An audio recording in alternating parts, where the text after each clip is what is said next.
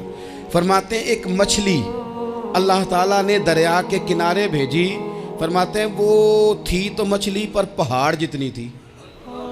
بخاری میں لفظ ہیں، حضرت جابر ابن عبداللہ رضی اللہ تعالیٰ عنہ فرماتے ہیں 300 آدمی 18 دن تک اس مچھلی کو کھاتے رہے، مچھلی ختم ہی نہیں ہوئی۔ مچھلیاں نہیں، مچھلی کہتے ہیں 18 دن 300 بندہ کھاتا رہا، مچھلی ختم ہی نہیں ہوئی۔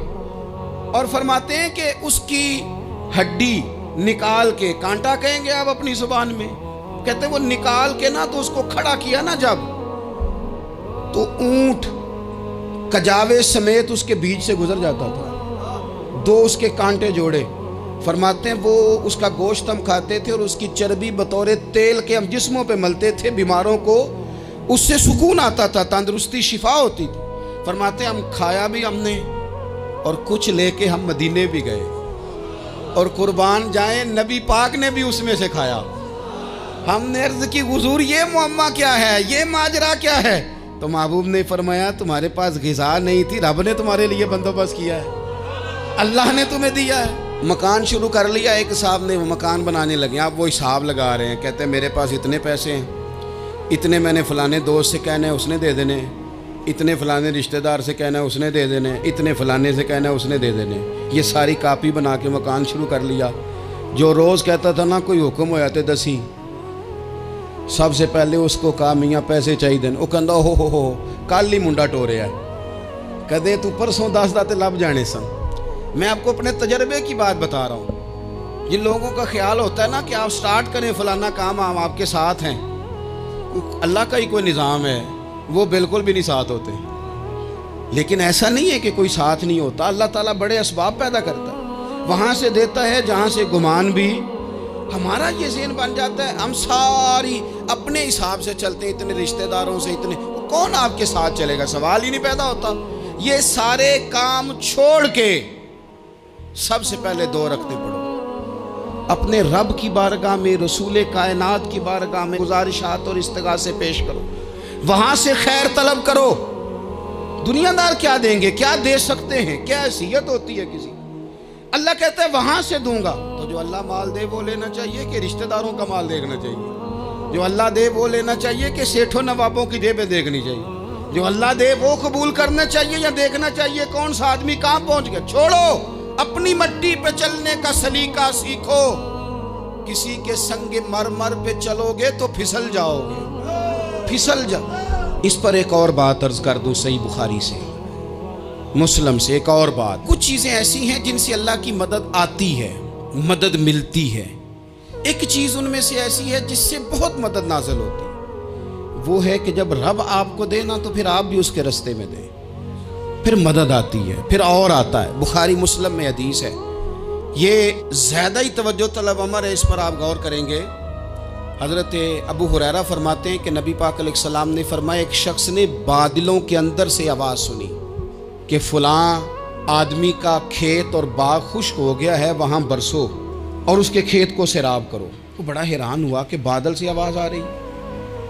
پھر اس نے دیکھا کہ ایک پہاڑی پر بارش ہوئی، وہ بادل وہاں برسا، پھر نالیوں سے ہوتا ہوا پانی ایک طرف چلا تو جس نے آواز سنی تھی حضور بیان کر رہے ہیں، وہ بھی پیچھے پیچھے چلا کہ پانی کدھر جا رہا ہے۔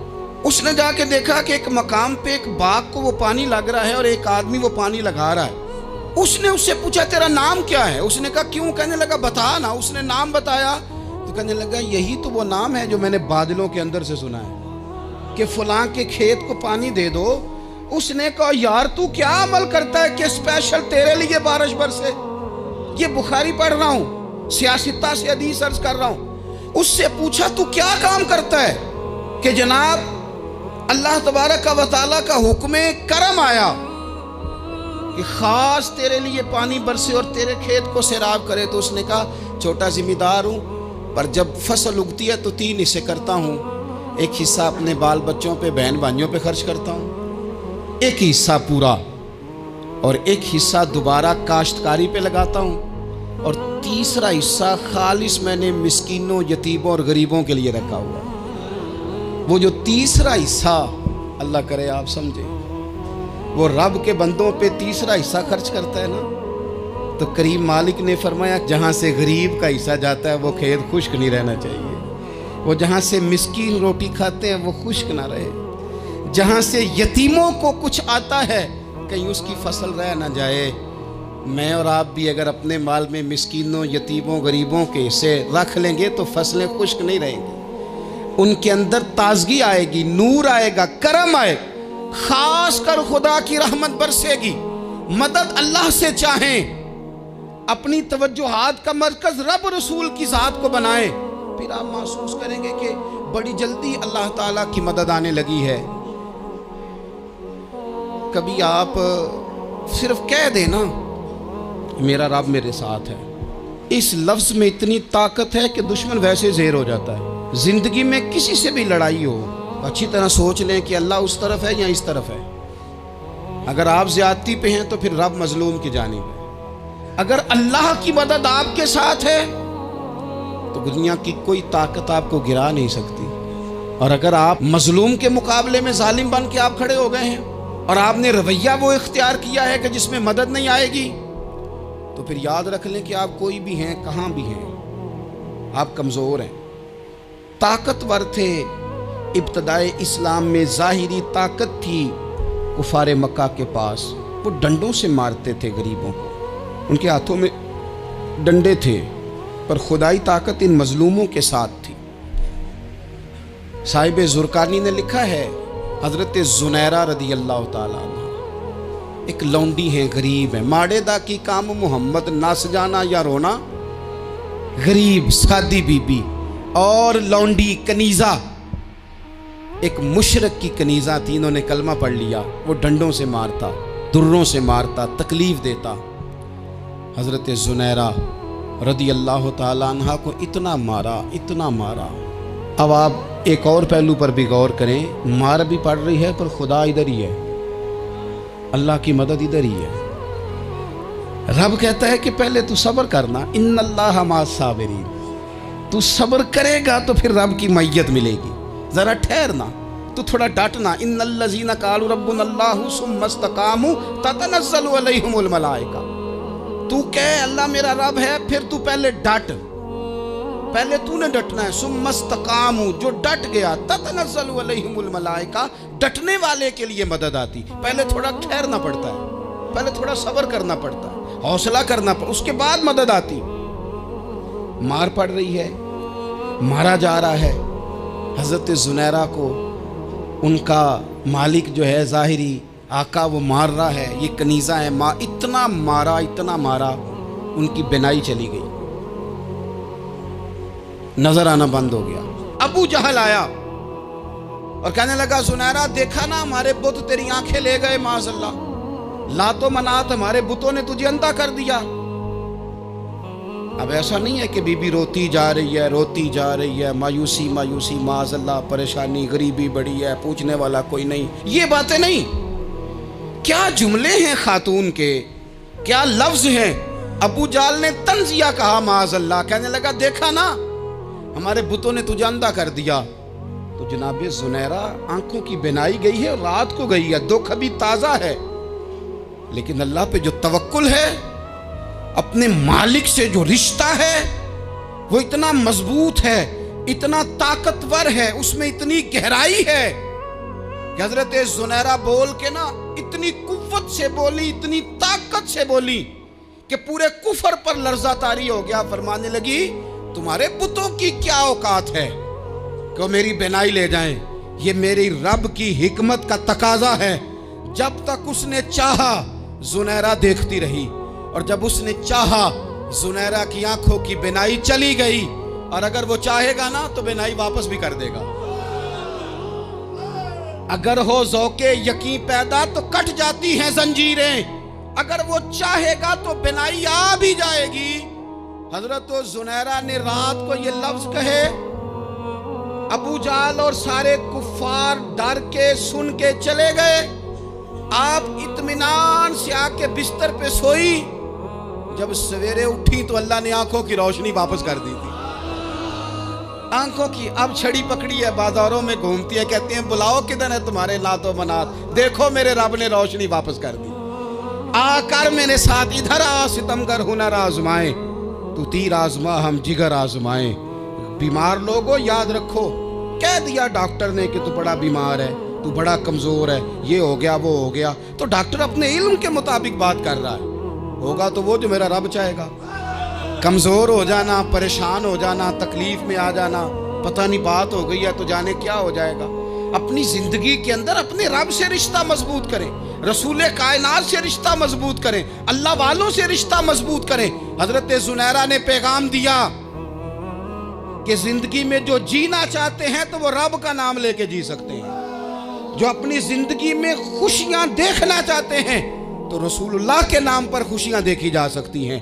توکل کی بنیاد پر بندہ خوشیاں لے سکتا ہے، اور اگر انسان میں توکل نہیں ہے تو پھر وہ اس کالے جادو سے بھی ڈر رہا ہے، وہ نیلے سے بھی ڈر رہا ہے، وہ پیلے سے بھی ڈر رہا ہے، وہ فلانے سے بھی ڈر رہا ہے، وہ میرے خلاف فلانا رشتہ دار سازش کر رہا ہے تو ڈر رہا ہے، فلانا میرے بارے میں یہ کر رہا ہے تو ڈر رہا ہے، وہ پتہ نہیں دنیا ادھر ہو جائے گی تو کیا ہو جائے گا، اٹھ باندھ کمر کیوں ڈرتا ہے، پھر دیکھ خدا کیا کرتا ہے۔ تو اس ساری گفتگو کا نچوڑ آپ کو یہ عرض کیا ہے، سب سے پہلے تو یہ کہ میدانوں میں مدد بھی اللہ کی، رزق میں مدد بھی اللہ کی، فصلیں خشک ہوں تو مدد پھر بھی اللہ کرے، تو پھر ساری مدد، اور اگر انسان بیمار ہو تو پھر بھی مدد اللہ کی۔ تو اپنے اللہ کی جانب توجہ کو بڑھائیں، آپ اللہ سے مدد کے سوالی بنیں۔ ترمذی کی ایک حدیث ہے، میں آپ کو زندگی کا تجربہ بتاتا ہوں کہ جب میں بڑا پریشان ہوتا ہوں تو یہ والی روایت کھول لیتا ہوں، مزہ دیتی ہے۔ میرے نبی پاک علیہ السلام نے فرمایا اپنے دکھ سیٹھوں نوابوں کو نہ کہنا، مالداروں کا نہ کہنا، ورنہ اللہ تمہیں کبھی غنی نہیں کرے گا۔